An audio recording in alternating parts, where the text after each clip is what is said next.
We pioneered an on-demand service model about 8 or 9 years ago. And think of it as a service as a service. I don't like to compare, but if you think of Netflix or Uber, you can get what you want, when you want, how you want.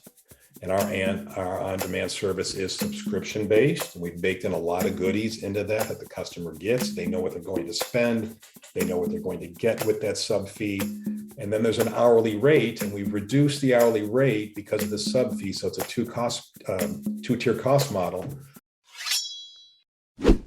Welcome to Business Ninjas, brought to you by WriteForMe, where you'll hear from business leaders who are out there growing their business and slaying it every day. Learn from the masters.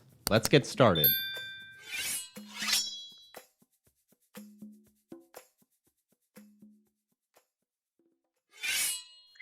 Hey everybody, welcome back for another episode of Business Ninjas. I'm here today with Vince Burns. He's the Vice President of Sales at DemandBlue.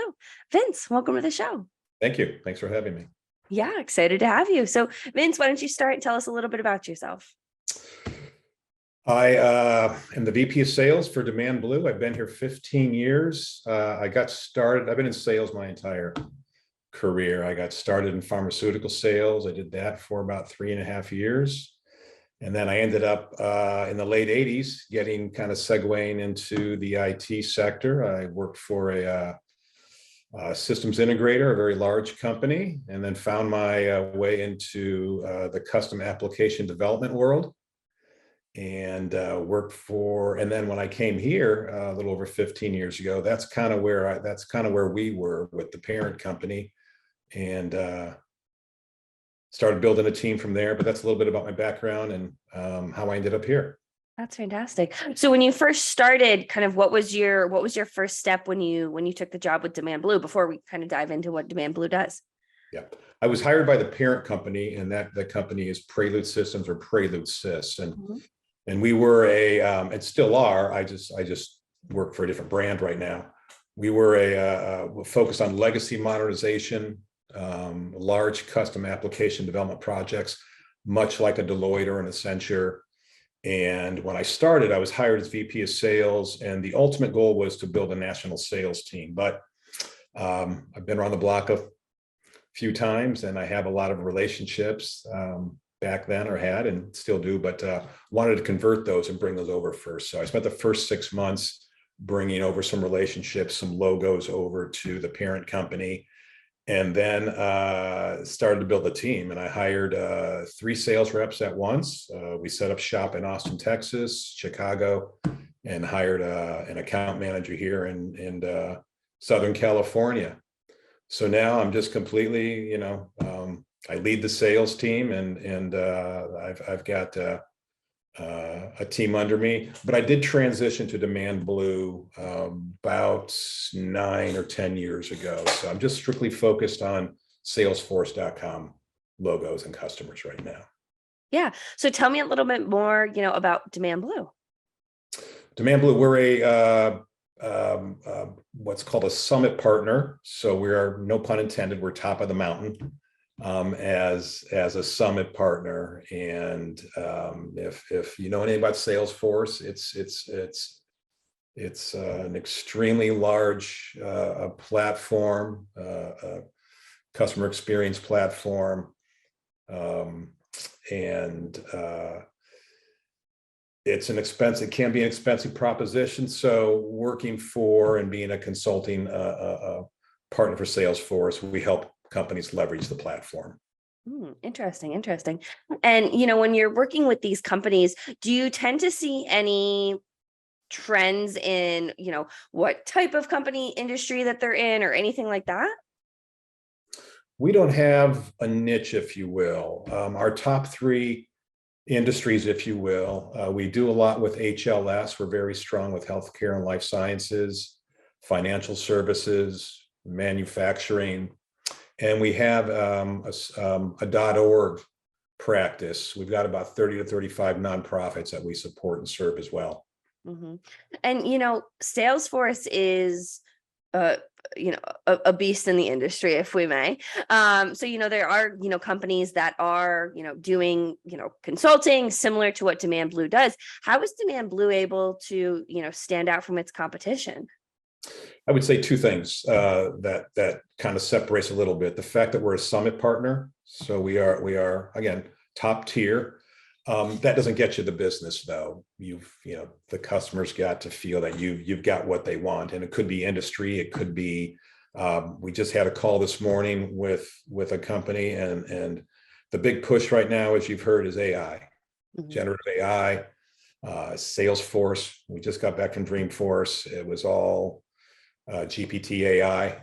And so that's what this call was about. They want to test our strength in AI, and we've already executed, a number of those types of projects. So we're off to a good start there. But what also separates us is 99.9% of the other partners out there, and it's not just Salesforce. Everything is kind of addressed in a fixed price fashion.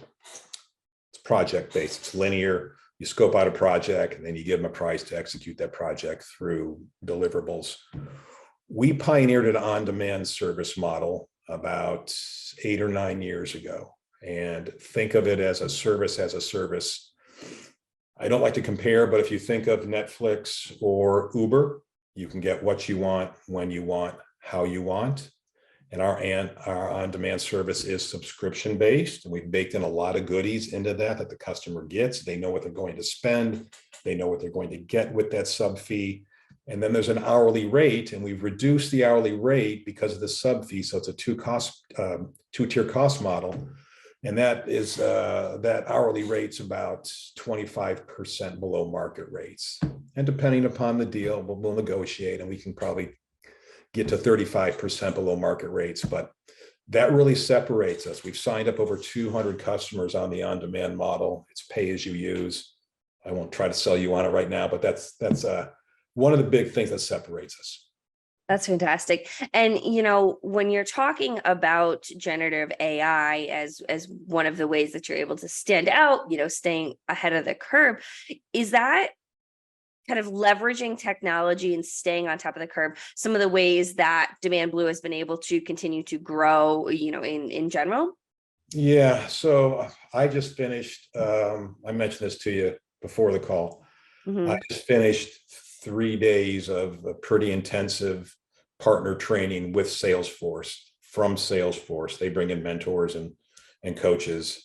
My team is going through a champion training right now, where it's they've got to define a use case, and it's we're selling like Salesforce. So there's the continued education, going to Dreamforce, and AI is the elephant in the room right now. So that's kind of where we're focused, and customers are getting there. They're not all there. It requires money sometimes to invest in the new things. But yeah, that's what's going to separate us. Like I mentioned in the outset on that call today, is we have experience already with AI, and machine learning was one of their criteria, mobile publishing, and what's called Einstein analytics.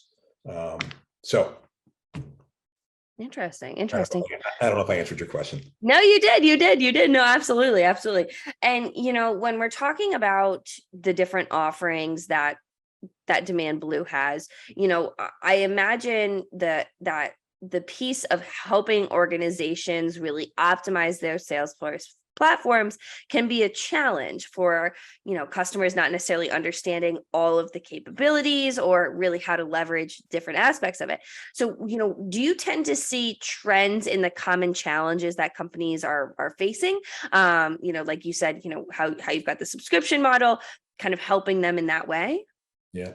I think the trends and the challenges are all very similar across. So let's just say we have SMB, mid-market, and depending upon who you are, it could be large enterprise, or just could be SMB, mid-market enterprise, which encompasses all large accounts.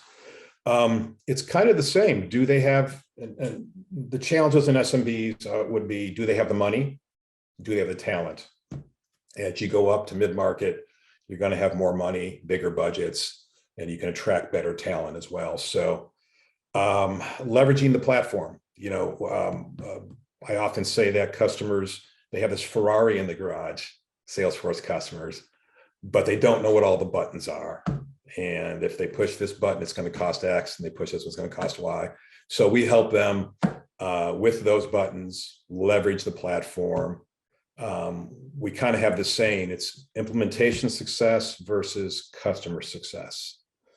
And logos will bring in, customers will bring in an implementation partner, and the relationship kind of stops there, but they still have that Ferrari, and there's a lot to take advantage of. So that's kind of where we live, is helping them get the most out of the platform. I think that's terrific. And I imagine too, super helpful for clients who, whether it be SMBs or mid-markets, who need to leverage all tools that they have to continue to grow and scale, is a crucial piece of building not only DemandBlue, but helping companies scale themselves as well. Absolutely. Yeah. No, that's terrific. So, I'm curious to kind of pick your brain a little bit, that there are, I imagine, common misconceptions of, not necessarily, DemandBlue, but Salesforce in general. Talk to me about some of those common misconceptions that you hear often. That's a good question. Misconceptions. I'm going to go back to something I kind of alluded to a minute ago, and I don't know if a lot of people realize the investment sometimes required to take advantage of the Salesforce platform, if you will. It's not a cheap proposition. So you invest, and there's a lot there. There's a lot more to invest in. So I think the misconception is some people, because stakeholders make a decision. So I'm going to say people as a stakeholder, to bring it in, they realize, this is a little bigger than we thought it was. Most do their due diligence, and in the larger companies, they're going to make a good decision. They know what they're getting into. But as far as misconceptions, I don't know. Customers want their partners. I just saw a piece of data that 73% of customers want their partner to anticipate their needs. And that's not a misconception, but it's something that customers expect. They expect us to anticipate their needs. They don't want order takers. They don't want a partner that's just going to kind of, they want a partner to actually grab them by the hand and walk them down the path of to success.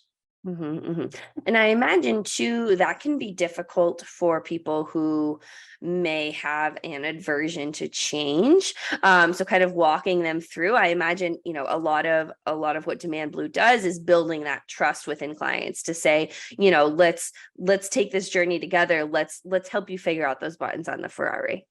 Yeah. Change, as we know, change can be difficult for a lot of people. Larger companies are risk adverse. They have better talent. They might have, I'm not going to say smarter people, but people have worked their way up into a bigger company and earned that CIO position in a larger company for a reason. They're not going to take a chance on a partner that's not known, so they tend to stick with the bigger boys or girls in that space. The change is more difficult down the ladder, as far as, and when you're moving from one system to another, when you're integrating systems together, the goal is to make Salesforce the front office for a company, and then everything bolts on behind it through an integration platform. Yeah, terrific. Vince, as we start to wrap up this call, is there anything that you want to leave our listeners with, whether it be, advice, anything more about DemandBlue, anything you want to leave our listeners with? Advice. I would say, well, we had a pre-conversation before this at one point, and one of the questions was, or one of the things you asked was a piece of advice somebody had, perhaps imparted on me. And I haven't really been given, we've all been given advice, but most of what I've rolled into my DNA as a sales head, as a salesperson, are things that I've probably read. And I actually have a spiral binder that I've accumulated the past 15 plus years where I go, oh, that's good. And I'll write it down, but one of the things that I kind of pass on to people I hire and reps, sales can be tough. There can be a lot of no's, but you've got to have the right mindset. You've got to know you're in the no business when you're in sales. So that little piece of advice that I impart is no doesn't mean no. It just means not now. Okay. Have that mindset. It just means not now. And it could be any number of reasons. You got to wait your turn in line. The timing's bad, which is kind of tied to that. It could be budgetary constraints, but that's the game we're in. So, stick with it. And so that's that. So that's a sales piece. I don't have any real advice out of there's 1,800 partners in the ecosystem, the Salesforce ecosystem. There's a lot of us out there, but there's plenty of business to go around. That'd be my advice or my 2 cents. There's plenty of business to go around. There's plenty for all of us. That's terrific. Well, Vince, if people wanted to learn more about DemandBlue, become a partner, where would they go to learn more? DemandBlue.com. There we go. Easy enough. Well, Vince, I think this has been a terrific conversation. I appreciate all of your insight, your advice, the different analogies you gave. I think this was, like I said, a terrific episode, and I really appreciate you being on Business Ninjas today. Likewise. Thanks a lot.